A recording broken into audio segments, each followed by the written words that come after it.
Hi, and welcome back to Cedar Doodles. We're talking about two of the most important things you can do with a young puppy, building confidence and teaching calm behavior. You may notice that Bisou is on a leash, and if you're wondering why she's not jumping on me, barking for attention, or pulling, we're going to talk about that too.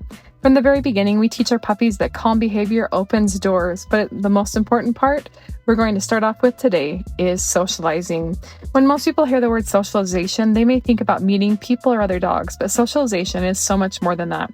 It's helping your puppy learn that the world is a safe place by introducing new sights, sounds, surfaces, objects, and environments in a positive way.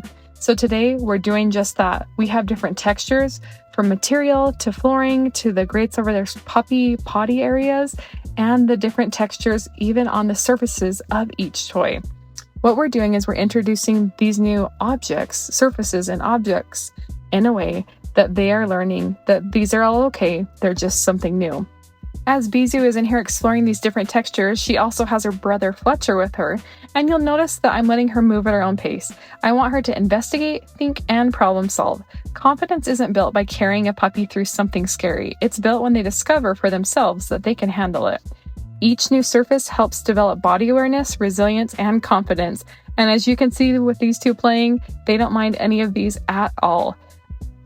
I'm going to show you how I work with both of them together, not only building confidence, but we're building calm connection. Just like that, Bisou comes to me, and when she sits, I'm going to rub her chest and her belly and tell her yes. What I'm wanting them to do is I want them to come up to me and I want them to connect, but I don't want them jumping all over me. So when they start to jump, I become the most boring person ever. As you can see, I put my hands down and then I say yes. When she sits and she's not crawling on me, I mark the good behavior and say yes. It can take a minute, especially when there's two. It takes a lot more focus and patience for them as they are working with a sibling. My rule stays the same. If they ever put their teeth on me, I throw my hands to the side just like that and say, ouch. So they learn that teeth are never okay. This is something that we want to teach and reinforce so that they never choose to use their teeth to mouth you or bite you. So as they sit here and they lay down, they make eye contact, I say, yes, I mark this good behavior. We're building patience, we're building tolerance, and we're building good manners. So, like I said, become really boring. Then I say yes. When they sit, they make eye contact. I say, yes, I mark the good behavior. I'm rubbing them on their chest because that is teaching them to naturally not come up to my hand. We want them to sit for attention. We don't want them jumping on us for attention. We're building these little reps every single day so that they learn to come up to us and sit when they want something. It's great skills for when they get older, but especially right now, we're building a positive experience with puppies who learn that that's the way to get the attention of their person. When they come up and sit, you can see they're trying to figure out what's going on. And the more they think, the more they're developing and they're building that confidence individually and together.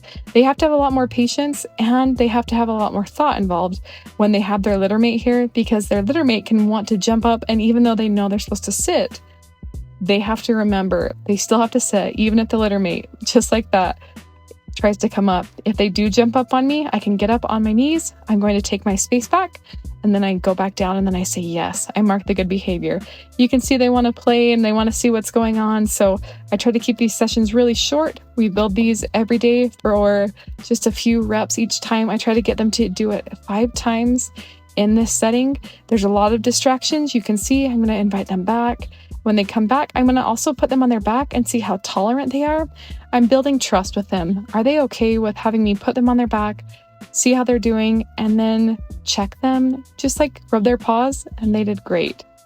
Up next, let's talk about tethering. What is it and how does it work for your puppy? You need a slip leash with a safety tab on it. Then you'll also need an adorable puppy, so Bisou fits that bill perfectly. I'm going to leave about a couple of inches from where the slip lead goes to the safety tab so they can never choke themselves or pull too tight. This is just a training tool that we're using to build frustration tolerance.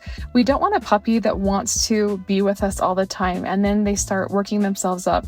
They're jumping, they're barking, they're pulling at things. We want someone that's invested in us, that's looking at us, they're making eye contact, they're wanting to know what we're doing. But we also want a puppy that learns that we can settle. I consider tethering one of the most valuable tools we use with young puppies because we are building not only the frustration tolerance, but what we're really building is confidence.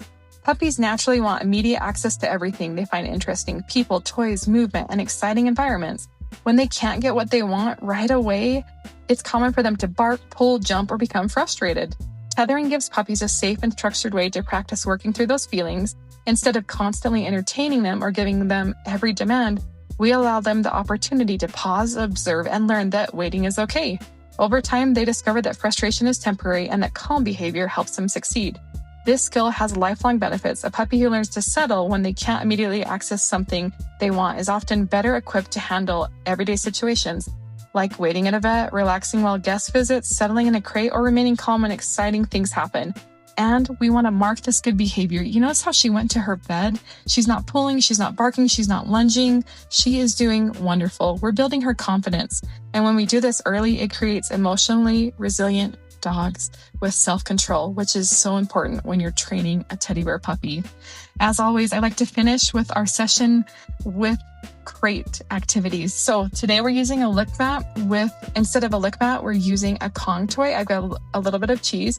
I'm going to let sweet Bisou know that there's a little bit of cheese in here. And then I'm going to ask her to go into the crate.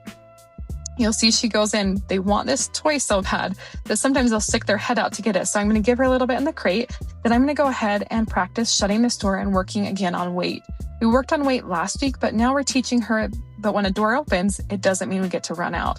You'll see how she's thinking through what we're doing. I'm asking her to wait. I'm counting in my head to 5. Then I ask her to come out by saying, yes, okay. She comes out. I'm going to give her a little bit of this treat. She thinks this is a pretty fun game. So we're going to go ahead and do it again. I'm going to let her have one more lick on this treat, and then I'm going to do the same thing.